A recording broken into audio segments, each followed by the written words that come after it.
How's it going, everybody? Just want to do a video on something that I picked up probably some weeks ago, uh, maybe 3 weeks or so. Just haven't got around to making a video on it, but it's the HiPoint, their new pistol version of the 4595 carbine. So basically what you get in the box is, of course, like a trigger lock and a sight tool.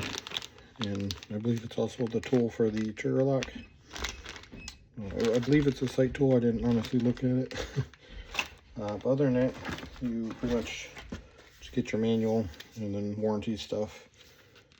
Typical, normal stuff, how to take it apart and all that. How to use the lock is in there also.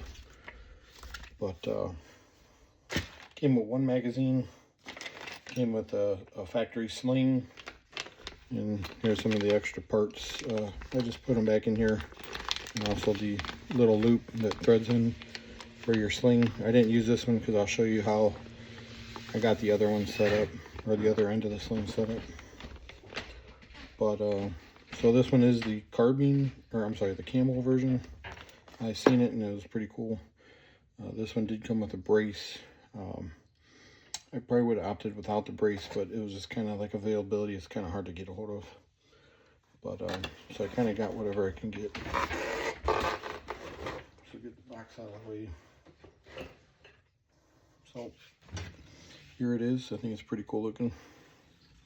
I already did some work to it, kind of decked it out.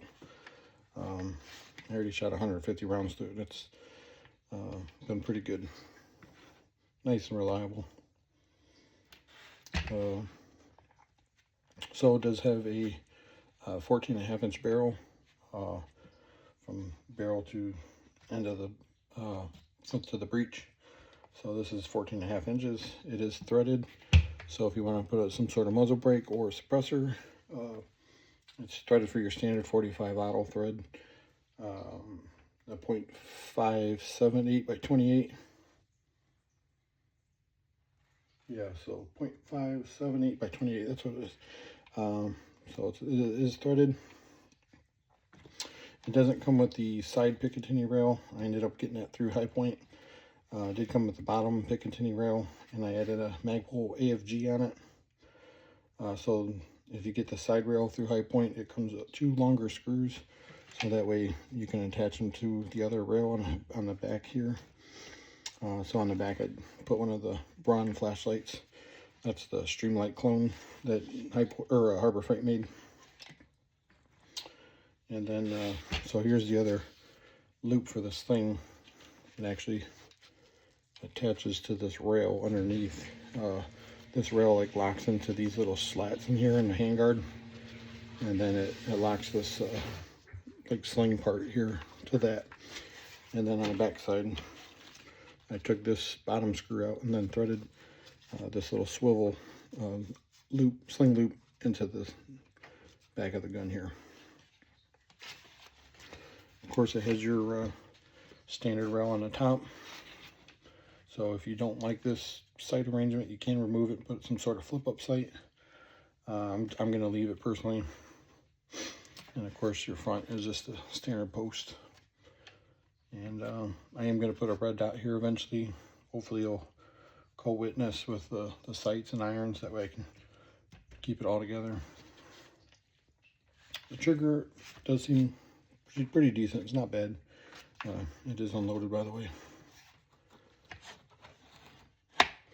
But and as far as, it's not really drop free on the mag release. I kind of almost got to like strip it. But it does work. Maybe it's just my particular mag, I'm not sure. But so since this one did come with a brace, the brace it came with was terrible. Again, I bought that one just because of availability.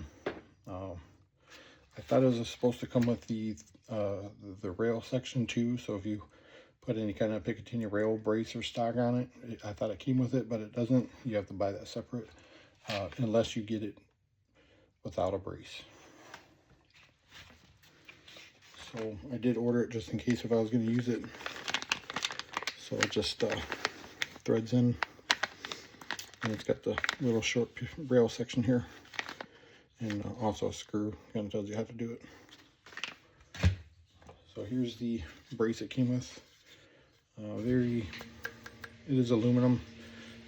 Within 50 rounds, 1 box of ammo, it came loose from the factory, and just completely, as it collapsed on me and went in, I didn't realize it came loose.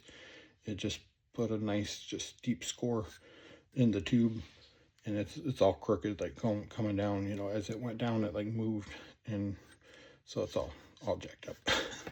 So absolutely terrible. Do not like it. And I'm not a fan of the blade brace anyways, but I knew right away I was going to get rid of it.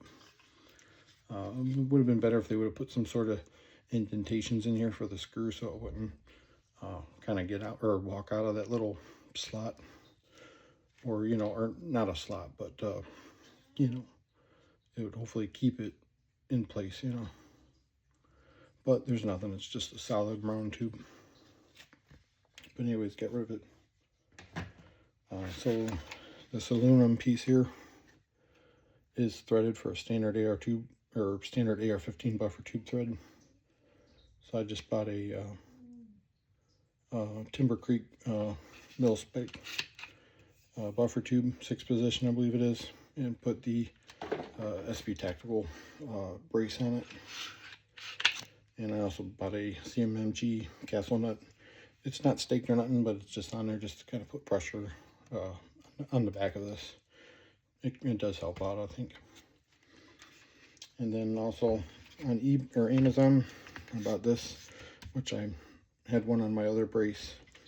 It's basically has a little texture to it, and it's just 3D printed plastic. It basically fills in the gap of the brace, kind of stiffens it up a little bit, and you can loosen the strap up and then take it out, and it's got like a storage compartment in there. Whatever you put it in there, definitely want to wrap some sort of small piece of rag, or maybe like your gun patches around it to kind of fill in the gap so it doesn't make as much noise, you know. But other than that, it's pretty nice. So yeah, the only thing I'm really gonna do, like I said, is put a red dot, and it might be about it. And then I am getting a suppressor for it. I'm getting the Yankee Hill R45. So hopefully any day that will come in. But yeah, that's it. And you know, like I said, Magpul AFG up front, and I think it's a nice little fun plinker. Definitely once I get a red dot, it's gonna make it better. But yeah, so that's it. Definitely recommend getting one. I know people kind of wish they would have went with a shorter barrel, but I understand why they went with this length. They're trying to go as short as they could with keeping the original furniture from the full-size carbine. So I definitely understand it. But so that's it. If you have any questions, feel free to comment. Thanks for watching.